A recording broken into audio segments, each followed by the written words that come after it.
하늘을 찌를 듯한 바벨탑, 그 상상 속의 거대한 탑은 고대 메소포타미아 평원 위에 우뚝 솟아 하늘에 닿으려 했습니다.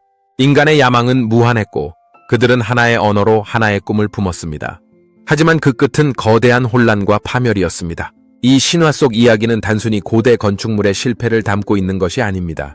그것은 인간의 오만과 신에 대한 도전, 그리고 소통과 다양성이라는 주제를 담아 오늘날까지 이어지는 깊은 메시지를 전해줍니다. 하나의 언어, 하나의 꿈, 하늘에 닿으려 한 인간. 바벨탑의 이야기는 창세기 11장에 등장하는 고대 신화로 인류가 홍수 이후 다시 하나의 언어를 쓰며 평원에 모여 살기 시작한 이야기로 시작됩니다. 인간은 하늘에 닿을 만큼 높은 탑을 쌓기로 결심했습니다. 그 탑은 단순한 건축물이 아닌 그들의 자부심과 야망을 상징하는 상징물이었습니다. 사람들은 신에 가까이 다가가려는 욕망으로 이 탑을 세우며 우리의 힘으로 신의 영역에 도달하자고 다짐했습니다. 이들은 하나의 언어로 같은 목표를 향해 거침없이 나아갔습니다. 하지만 신은 이러한 인간의 오만함을 용납하지 않았습니다.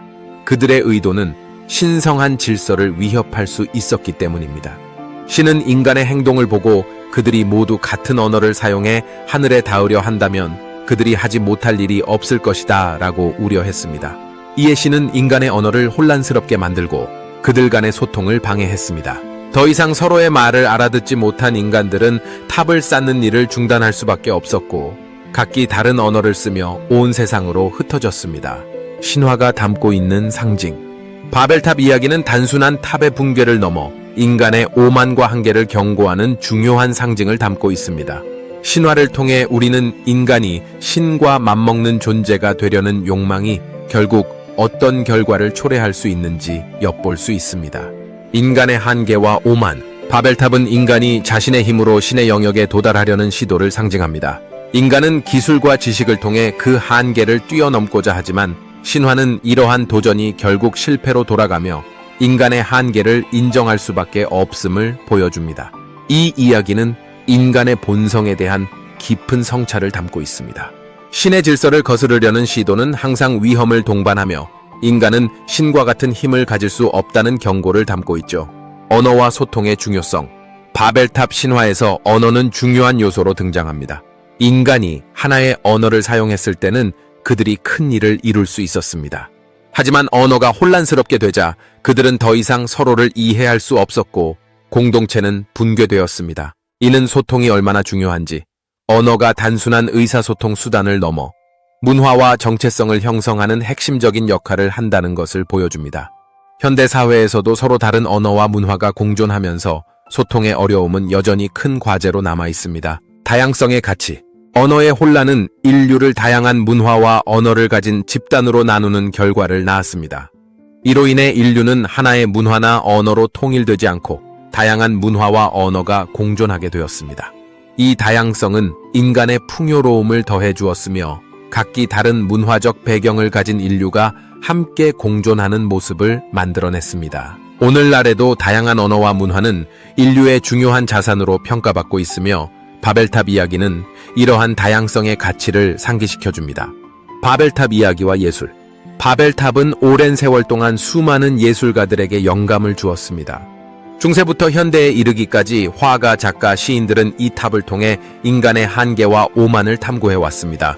대표적으로 피터 브리겔의 유명한 그림 바벨탑은 혼란과 절망 속에서 미완성으로 남은 거대한 탑을 묘사하며 인간의 욕망과 그 비극적 결과를 시각적으로 드러냅니다. 현대문학에서도 바벨탑은 인간 사회의 소통 문제와 혼란을 상징하는 중요한 요소로 자주 등장합니다. 언어의 차이로 인해 발생하는 갈등과 오해는 국제사회에서 여전히 중요한 문제이며 바벨탑은 이러한 문제를 상징적으로 표현하는 데 적합한 소재로 사용되고 있습니다. 다른 문화 속의 유사한 신화들. 흥미롭게도 바벨탑 이야기와 유사한 주제를 다룬 신화는 여러 문화권에서 발견됩니다. 각 신화는 인간이 자연이나 신의 힘을 넘어서려는 시도를 하며 결국 그 시도가 실패로 돌아가는 비슷한 패턴을 가지고 있습니다. 메소포타미아 신화. 바벨탑 이야기가 탄생한 메소포타미아 지역에서는 지구라트라는 계단식 탑이 신과 인간을 연결하는 상징적인 건축물로 여겨졌습니다. 이러한 지구라트는 바벨탑의 모티프가 되었을 가능성이 큽니다. 인간이 신에게 다가가려는 시도는 항상 신의 질서를 깨뜨릴 위험을 동반하며 지구라트는 그 경계에 도달하려는 인간의 욕망을 상징합니다. 그리스 신화 이카루스의 비극. 그리스 신화에서 이카루스는 아버지 데달루스가 만든 인공 날개를 달고 하늘을 날았습니다. 그러나 태양에 너무 가까이 다가간 이카루스는 날개가 녹아 바다로 떨어져 죽고 말았습니다. 이 이야기는 인간이 자신의 한계를 넘으려다 비극적인 결말을 맞는다는 점에서 바벨탑 이야기와 유사합니다. 이 이카루스의 비극은 인간의 오만이 가져오는 파멸을 상징합니다. 북유럽 신화 유그드라실. 북유럽 신화에는 하늘과 땅을 연결하는 거대한 나무 유그드라실이 등장합니다. 이는 바벨탑처럼 신에게 다가가려는 인간 또는 거인들의 욕망을 상징합니다. 유그드라실은 신과 인간이 공존하는 우주의 중심으로 인간의 도전과 욕망이 하늘로 뻗어가려는 상징적 구조물로 해석될 수 있습니다. 아메리카 원주민 신화. 아메리카 원주민 신화에서도 하늘에 사는 신들에게 다가가기 위한 이야기들이 등장합니다. 나무를 타고 하늘로 올라가려는 시도는 인간이 자연의 힘을 초월하려는 욕망을 상징하며 바벨탑과 유사하게 인간의 오만과 그 결과를 경고하는 메시지를 담고 있습니다. 바벨탑 신화의 오늘날 의미. 바벨탑 이야기는 과거의 신화적 사건에 그치지 않습니다. 오늘날에도 그 이야기는 여전히 현대 사회의 여러 문제에 대한 상징으로 사용되고 있습니다. 우리는 기술과 과학의 발전을 통해 더욱 강력한 힘을 얻었지만 동시에 그 힘이 불러올 수 있는 결과에 대해 깊이 고민해야 할 필요가 있습니다. 바벨탑은 인간의 한계와 욕망, 그리고 소통과 공존의 중요성을 일깨워주는 이야기가 되며 여전히 우리의 삶 속에서 중요한 교훈을 제공합니다.